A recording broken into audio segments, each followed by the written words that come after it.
Assalamualaikum warahmatullahi wabarakatuh. Alhamdulillah rabbil alamin. Pertama-tama marilah kita sampaikan puji syukur kepada Allah Subhanahu wa taala yang mana pada pagi hari ini kita semua masih diberikan oleh Allah nikmat sehat sehingga bisa mengantarkan kita ke masjid At-Taubah dalam melaksanakan kewajiban kita kepada Allah Subhanahu wa taala, yaitu melaksanakan salat fardhu subuh. Mudah-mudahan apa yang kita kerjakan pada hari ini atau di bulan suci Ramadan ini, mudah-mudahan amal ibadah kita diterima oleh Allah Subhanahu wa taala, dan mudah-mudahan apa yang Allah fardukan Allah sunnahkan kepada kita, mudah-mudahan kita bisa melaksanakan atau mengerjakan dengan hati yang ikhlas. Karena setiap amal ibadah apabila kita disertai dengan ikhlas karena Allah, maka ibadah kita itu tidak akan diterima oleh Allah Subhanahu wa taala. Salawat serta salam baru kita lakukan kehadiran junjungan dari Nabi Muhammad sallallahu alaihi wasallam beserta keluarga beliau, sahabat-sahabat beliau, dan ibadah beliau ila akhir. Bapak-bapak dan ibu-ibu jemaah salat subuh yang dirahmati oleh Allah Subhanahu wa taala, sedikit kami membicarakan tentang masalah ketika kita melaksanakan ibadah kepada Allah Subhanahu wa taala. Karena ikhlas ini letaknya adalah di dalam hati kita. Apabila ketika kita melaksanakan sesuatu yang baik tidak disertai dari hati yang ikhlas, maka amal yang baik itu tidak akan sampai kepada Allah Subhanahu wa taala. Oleh karena itu tidak ada salahnya tidak selalu mengingati tentang masalah hati yang berhubungan dengan Allah Subhanahu wa taala, yaitu ikhlas. Bagaimana caranya supaya kita mengerjakan sesuatu itu supaya ikhlas? Apa gunanya ikhlas dan apa bahayanya ikhlas? Gunanya ikhlas dan apa bahayanya ikhlas? Karena kata Abu Bakar As-Siddiq radhiyallahu anhu, beliau berkata, al-ikhlas mukhul ibadah. Ikhlas itu ruhnya ibadah. Ikhlas itu kepalanya ibadah. Jadi kalau kita melaksanakan kewajiban kepada Allah, lalu disertai dengan hati yang ikhlas, berarti ibadah kita itu hidup. Artinya kita itu insya Allah diterima oleh Allah Subhanahu wa taala. Apabila kita itu beribadah sesuatu kebaikan kepada Allah Subhanahu wa taala saja yang baik, tetapi tidak ikhlas karena Allah, maka ibadah kita itu tanpa makna. Artinya ibadah kita itu tidak diterima. Banyak ibadah tetapi kita tidak ikhlas, maka tidak ada nilainya di sisi Allah Subhanahu wa taala. Sedikit tetapi kita ikhlas karena Allah, maka yang sedikit itulah yang diterima oleh Allah Subhanahu wa taala. Karena ikhlas itu kata Imam Al-Ghazali ada dua. Yang pertama itu ikhlas pada Allah. Yang pertama kata Imam Al-Ghazali itu ikhlas pada Allah. Dan yang kedua yaitu ikhlas dalam mencari pahala atau menuntut jalan daripada Allah Subhanahu wa taala. Ikhlas pada amal atau dalam ibadah itu yaitu beramal atau beribadah kepada Allah Subhanahu wa taala itu betul-betul hati kita itu untuk mendekatkan diri kita kepada Allah Subhanahu wa Ta'ala. Itu ikhlas pada Allah. Jadi ikhlas pada Allah itu yaitu mendekatkan diri kita kepada Allah Subhanahu wa Ta'ala. Itu ikhlas pada Allah atau ibadah kepada Allah. Contohnya yang ikhlas pada Allah seperti kita melakukan ibadah sholat. Ibadah sholat itu ketika mengatakan takbir Allahu Akbar, usolli fardhu sholat subuh rakaatain lillahi. Di terakhir ada kalimat lillahi karena Allah, bukan karena siapa beribadah itu kepada Allah atau beramal kepada Allah di akhir dengan kita, bukan karena manusia. Usolli fardhu misalnya al-ma'rufati mustasbih lillahi ta'ala. Sengaja aku sembahyang fardhu 4 rakaat bukan karena siapa-siapa, karena manusia, lillahi ta'ala, karena Allah Ta'ala. Itu namanya ikhlas kepada Allah. Atau kita berwudu juga perlu dalam ikhlas. Sebelum kita melaksanakan sembahyang fardu, kita berwudu terlebih dahulu, yaitu nawaitul wudu'a bi ruhil hadatsal asghar fardhu lillahi ta'ala. Semua itu yang berhubungan dengan amal diakhiri dengan lillahi ta'ala.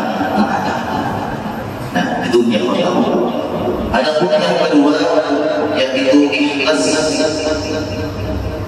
pada menuntut atau mencari pahala ibadah Allah Subhanahu wa Ta'ala. Apakah kita beribadah kepada Allah itu mengharap pahala? Apakah ibadah kita itu tidak diterima oleh Allah? Namun itu dikurangi pahalanya, karena itu kita mengharapkan untuk mendapatkan balasan daripada Allah Subhanahu wa Ta'ala. Misalnya ini contoh, kita memberikan kepada saudara-saudara kita atau bersedekah, dengan sedekah ini aku mengharapkan mudah-mudahan hajat kita itu dikabulkan oleh Allah. Itu beramal, tetapi kita mengharapkan balasan dari Allah Subhanahu wa Ta'ala, yaitu berupa pahala atau hajat. Juga amal ini diterima oleh Allah, tetapi pahalanya dikurangi. Artinya tidak sempurna karena ada harapan kita dibalas oleh Allah. Nah itu paham aja ya. Kita belajar di dalam sebuah hadis dan diriwayatkan oleh Mu'adz bin Jabal. Nabi Muhammad SAW menjelaskan bahwa amal manusia itu nanti selama kita di dunia ini mengerjakan amal kebaikan, tetapi perlu melalui proses terlebih dahulu, yaitu kita beramal sembahyang yang kita amal ibadah kita tidak langsung sampai kepada Allah melalui proses, yaitu ketika kita beribadah langsung diterima tidak. Di situ amal ibadah kita itu melalui untuk menyampaikan untuk sampai kepada Allah Subhanahu wa Ta'ala itu melalui para malaikat Allah, agar amal ibadah itu sampai kepada Allah, yaitu namanya malaikat Allah. Malaikat Allah ini tugasnya yaitu membawa amal ibadah kita untuk sampai kepada Allah Subhanahu wa Ta'ala. Dan supaya amal ibadah kita itu tidak terulang, maka ibadah kita itu yaitu karena Allah Subhanahu wa Ta'ala. Selain dari karena Allah tidak akan sampai kepada Allah. Di antaranya malaikat Allah ini ketika membawa amal ibadah kita yang melakukan yang nanti pertama kedua sampai ke 7, malaikat Allah membawa ibadah kita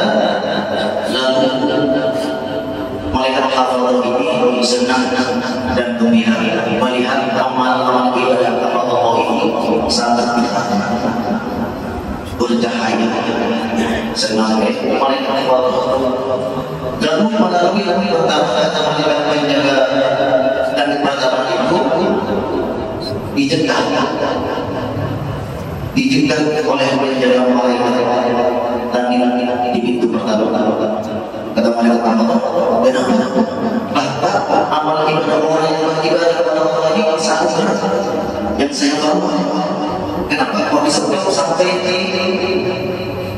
dan ini amal ibadah kita supaya sampai sekalinya kata malaikat menjaga karena orang yang beramal yang beribadah itu selalu menghibur orang lain dan gugur bikin kali pertama aja sudah sembuh amal ibadah kita.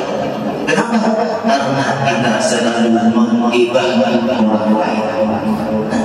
Itu tidak usah ini perlu proses untuk sampai ke Allah.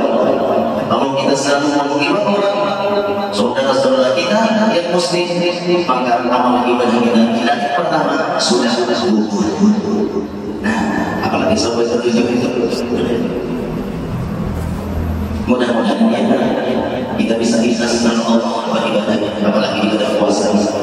Ibadah puasa ini tidak ada lain tujuan kita yaitu akan takwa. Agar ketakwaan kita itu benahi bertambah kepada Allah Subhanahu wa taala. Mudah-mudahan dengan amal ibadah puasa ini ibadah kita diterima oleh Allah Subhanahu wa taala. Lalu di langit kedua itu juga amal ibadah kita itu juga ditolak. Kenapa di langit kedua itu ditolak oleh penjaga malaikat? Karena orang yang beramal itu suka merasa besar dan memuliakan dan merasa mulia daripada orang lain. Pada ibadah itu karena orang itu dia anggap tidak bagus. Aku yang bagus aku yang hebat, aku yang mulia, sehingga orang itu dirasai remehkan. Dan kalau kita mempunyai hati semacam itu beribadah kepada Allah, maka ibadah kita semua tidak akan sampai kepada Allah. Di langit yang kedua masa mulai masa besar di langit yang ketiga begitu juga amal ibadah kita itu bisa ditolak oleh penjaga malaikat karena orang yang beribadah itu suka menghinakan orang lain. Nah ini itu di langit ketiga. Kalau kita sering menghina orang, ibadah kita yang banyak baik sama-sama puasanya, haji dan lain sebagainya itu sudah mengukur di langit ketiga. Alhamdulillah ini apakah kita tidak rugi itu kalau amal ibadah kita rugi gara-gara hati kita tidak bagus nantinya atau penyakit, maka hati kita itu harus diobati. Caranya bagaimana? Yaitu kita banyak-banyak beristighfar, banyak-banyak baca Quran. Insya Allah hati kita itu bisa sembuh dengan melaksanakan ibadah kepada Allah Subhanahu wa taala. Yang terakhir itu membaca Quran itu termasuk membangun hati supaya kita ketika kita beribadah kepada Allah Subhanahu wa taala. Selanjutnya yaitu ketika di langit yang keempat juga amal ibadah kepada Allah juga ditolak oleh Allah Subhanahu wa taala. Kenapa? Karena orang itu merasa sujud, merasa dia punya kekuatan.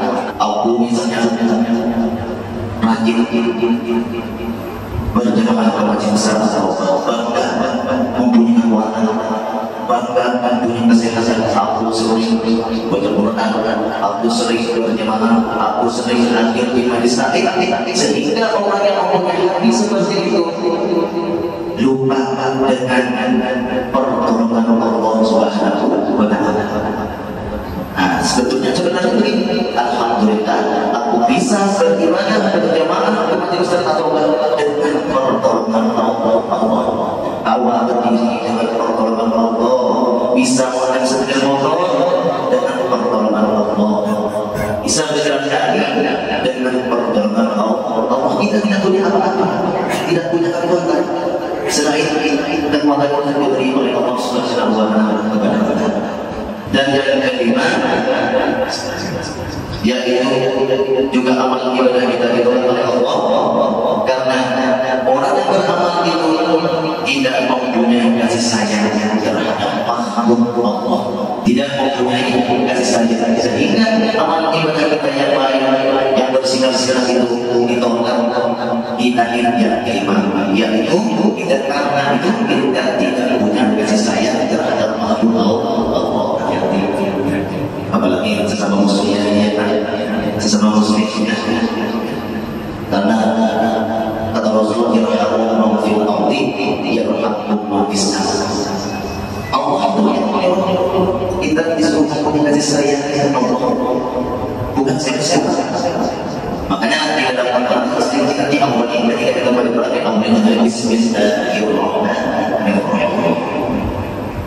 Nah, Allah yang sebagai begitu juga kita lalu kita itu tidak mau jadi sesat terhadap Allah, maka amal ibadah kita yang baik itu gugur di langit yang kelima.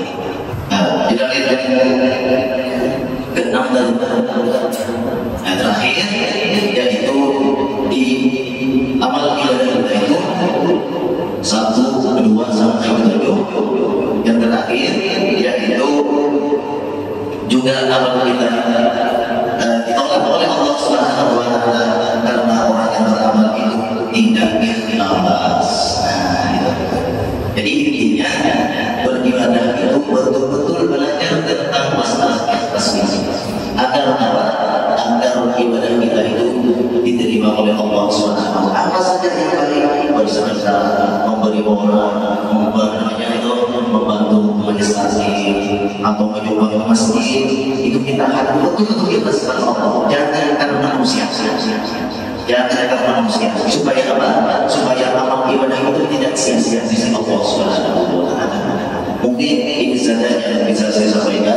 Mudah-mudahan bermanfaat dan mudah-mudahan kita semua bisa mengamalkannya. Dan mudah-mudahan kita berdoa kepada Allah di bulan suci Ramadan ini, semoga amal ibadah kita diterima oleh Allah Subhanahu wa Ta'ala. Dan mudah-mudahan kita semua yang hadir maupun yang tidak hadir, karena sudah sibuk mungkin ada yang tidur atau apa, mudah-mudahan kita doakan semuanya, mudah-mudahan